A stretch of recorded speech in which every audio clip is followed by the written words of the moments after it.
Assalamu alaikum. Welcome to my channel. I am Abdus Salam, and my dear learners and viewers, you are watching the learning videos today, and it is very interesting that in all kind of exams and job tests you have to fill the gaps in a systematic way. But if you want to fill the gaps properly or correctly, you have to follow some grammatical rules and some making techniques to make a sentence. Today, my class will help you to fill the gaps easily and correctly. Please, we are going to start. Okay. Most of the dash of our country, most of the dash of our country want to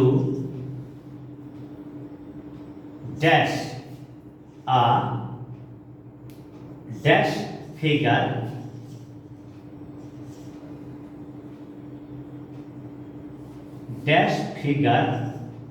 in the examination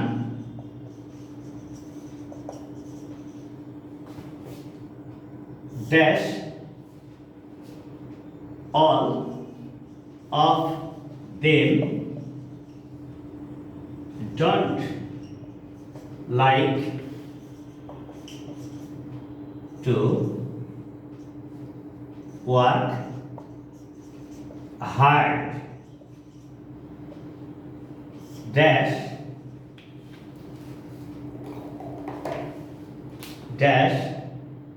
they can't do better in the exam.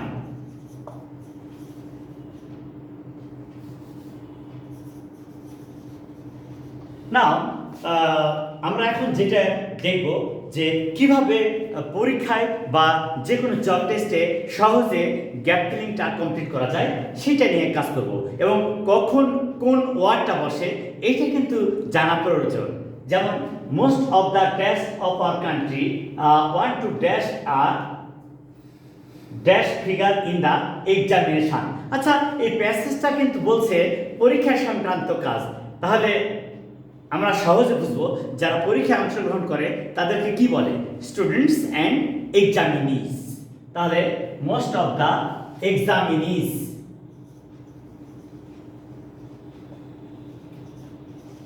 Oblique students. আচ্ছা, এই যে আমরা এখানে যে ওয়ার্ডটা ব্যবহার করলাম, কেন এটা নাউন হলো?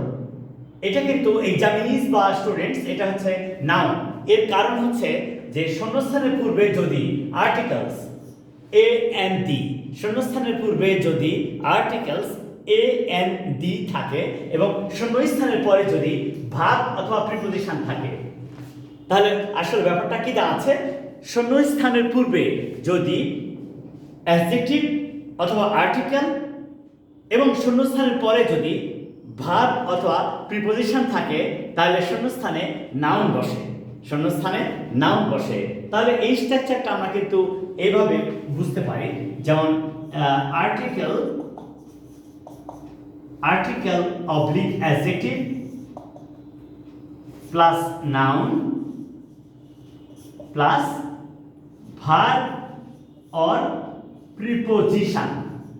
এই স্ট্রাকচারটা ফলো করতে হবে। যখনই আমরা ফিলিং গ্যাপ করব, শূন্যস্থান পূরণ করতে যাব, তখন এই স্ট্রাকচারটা ফলো করলে সহজেই আমরা বুঝে নিব যে ওখানে কি বসবে, noun, verb, adjective, preposition or conjunction, which is the suitable word for that gap. So please follow it nicely. Next, তাহলে এইটা বুঝলাম, of our country want to dash a dash figure in the exam. আচ্ছা, পরীক্ষায় ভালো করা এটা একটা smart English, চমৎকার ইজি ইংলিশ আছে। Want to cut CUT, cut. Cut a dash figure, brilliant figure.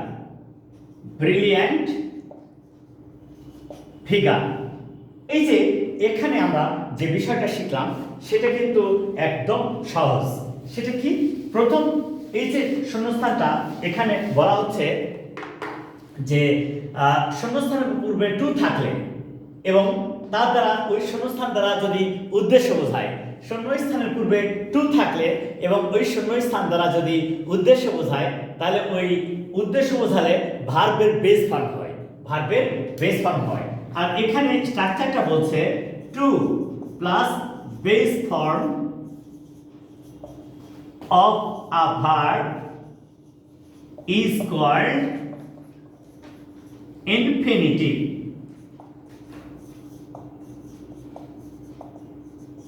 এই যে চমৎকার ভাবে একটা বিষয় আমরা শিখলাম, একদম সহজ এবং ইজি। সেটা কি? যে শূন্যস্থানের পূর্বে যদি টু থাকে এই প্রিপোজিশনটা এবং ওই শূন্যস্থানটা দ্বারা যদি উদ্দেশ্য বোঝায় তাহলে উদ্দেশ্য বোঝালে টু প্লাস ভার্ব হয়। আর এই টু প্লাস ভার্বকে বলা হয় ইনফিনিটিভ।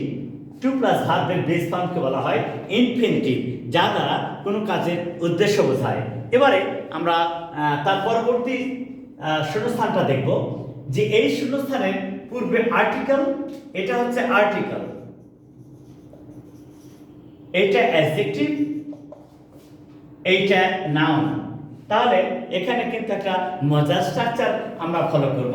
সেটা কি? যে শূন্যস্থানের পূর্বে যদি আর্টিকেল থাকে এবং শূন্যস্থানের পরে নাউন থাকে তাহলে শূন্যস্থানে অ্যাডজেক্টিভ বসে। তাহলে স্ট্রাকচারটা কি হচ্ছে? Article plus adjective plus noun. এইটাকে নাউন ফ্রেজ বলে, নাউন ফ্রেজ। তাহলে আমরা আসলে কি ব্যাপারটা চমৎকার করে বুঝতে পারলাম যে কত সহজে একটা শূন্যস্থান পূরণ করা যায়। তাহলে আমরা সহজে বুঝতে পারছি যে শূন্যস্থানের পূর্বে যদি আর্টিকেল থাকে, শূন্যস্থানের পরে যদি নাউন থাকে তাহলে শূন্যস্থানে বসবে অ্যাডজেক্টিভ। আর এই বিষয়টাকে বলা হচ্ছে noun phrase, noun phrase. Okay, now figure in the examination dash all of them don't like to work hard. কিন্তু তাদের সবাই কঠোর পরিশ্রম করতে চায় না। এটা কিন্তু ইউনিভার্সাল ট্রুথ। এরকম যেমন একটা ক্লাসে 50 জন স্টুডেন্টস থাকলে তার মধ্যে আমরা বেশিরভাগ সময় দেখি যে 1 থেকে 20 জন তারা হার্ড ওয়ার্কিং করতে পছন্দ করে, আর 1 থেকে 10 জন তারা হার্ড ওয়ার্কার এবং ইন্টেলিজেন্ট। আর শেষেরগুলো ইন্টেলিজেন্ট বটে কিন্তু কঠোর পরিশ্রম করতে চায় না, তাহলে তার ভালো করা সম্ভব নয়। এটাই তো বাস্তব এবং বিশ্বাস করতে হবে। তাহলে আমাদের নিয়ম বলছে যখন দুইটা বিপরীত আইডিয়া যুক্ত করা হয় তখন কনজাংশন বসে বাট।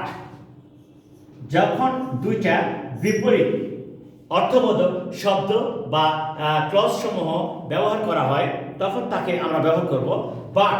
যেমন প্রথম সেন্টেন্সের সাথে পরবর্তী এই যে ক্লজ, এটা প্রথম ক্লজ পরবর্তী যে ক্লজের সাথে যুক্ত করা হলো এই ক্ষেত্রে সেটা হচ্ছে কিন্তু বাট ব্যবহার করছি আমরা, সেটা হচ্ছে বাট। আসলে আমরা যে জিনিসটা দেখছি যে কনজাংশন কি, এটার কাজ হচ্ছে দুইটা ক্লজকে কানেক্ট করা, দুইটা সিম্পল সেন্টেন্সকে কানেক্ট করা। এই কানেক্ট করার ক্ষেত্রে ভালো করে দেখতে হবে যদি সময় বোঝায় হোয়াইল বসে, কারণ বোঝালে সিন্স বিকজ অ্যাজ বসে, একই রকম কাজ পরপর ঘটছে তাহলে অ্যান্ড বসে, আর যদি বিপরীত ধারণা প্রকাশ করে তাহলে বসছে বা। তাহলে যেহেতু ভালো করতে চায় কিন্তু কাজ করতে চায় না তাহলে তো এক হলো না। ভালো করতে চায় কাজও করে তাহলে হবে অ্যান্ড, আর যদি ভালো করতে চায় পরিশ্রম করতে চায় না তাহলে হচ্ছে but. Characters okay, like to work hard. আচ্ছা, যদি কোনো কাজের কথা বলা হয় সেই কাজ এমন একটা কানেক্টার্স বা এমন একটা ওয়ার্ডস ব্যবহার করতে হবে যা দ্বারা ওটার সমাপ্তি বসবে। আরও একটা মজার ব্যাপার হলো যে একটা সেন্টেন্স যদি পূর্ণ থাকে, subject plus verb plus object বা subject plus verb plus extension সব দেওয়া আছে, সেই ক্ষেত্রে কিন্তু ওই শূন্যস্থানে অ্যাডভার্ব বসে। অ্যাডভার্বিয়াল ফ্রেজ বা অ্যাডভার্ব বসে। সো তাই they can do better in the exam. তাহলে সহজে আমরা বুঝতে পারলাম যে কিভাবে একটা সেন্টেন্স যখন পরীক্ষায় আমরা পূরণ করব, শূন্যস্থান কিভাবে পূরণ করা যায়। So my dear viewers, follow this video class from the beginning to the end and try to learn how to fill the gaps easily. Assalamu alaikum.